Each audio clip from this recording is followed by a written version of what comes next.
السلام علیکم ورحمۃ اللہ وبرکاتہ۔ امید کرتا ہوں سب حباب خیر خیریت سے ہوں گے۔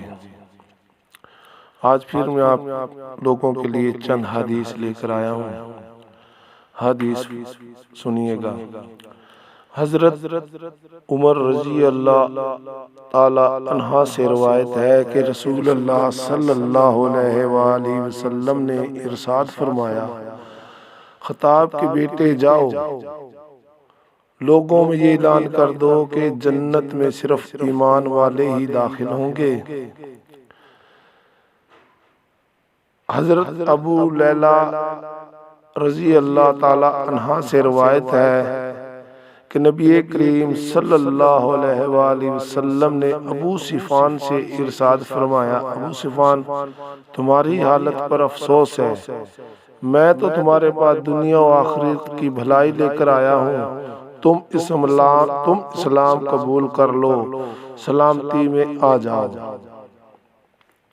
ایک اور حدیث، حضرت انس رضی اللہ تعالیٰ عنہ فرماتے ہیں کہ میں نے نبی کریم صلی اللہ علیہ وآلہ وسلم کو یہ ارشاد فرماتے ہوئے سنا، جب قیامت کا دن ہوگا تو مجھے شفاعت کی اجازت دی جائے گی، میں عرض کروں گا، اے میرے رب، جنت میں ہر اس شخص کو داخل فرما دیجیے جس کے دل میں رائی کے دانے کے برابر بھی ایمان ہو۔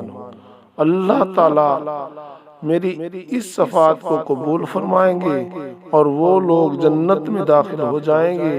پھر میں عرض کروں گا، جنت میں ہر اس شخص کو داخل فرما دیجیے جس کے دل میں ذرا سا بھی ایمان ہو۔ حضرت ابو سعید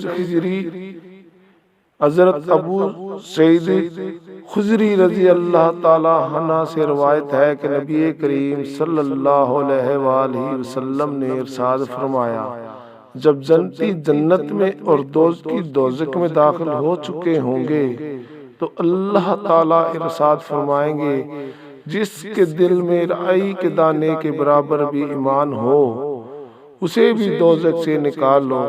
چنانچہ ان لوگوں کو بھی نکال لیا جائے گا، ان کی حالت یہ ہوگی کہ جل کر سیاہ فام ہو گئے ہوں گے، اس کے بعد ان کو نہر حیات میں ڈالا جائے گا تو وہ اس طرح فوری طور پر تر و تازہ ہو کر نکل آئیں گے جیسے دانہ سیلاب کے کوڑے میں پانی اور کھاد ملنے کی وجہ سے فوری اگاتا ہے۔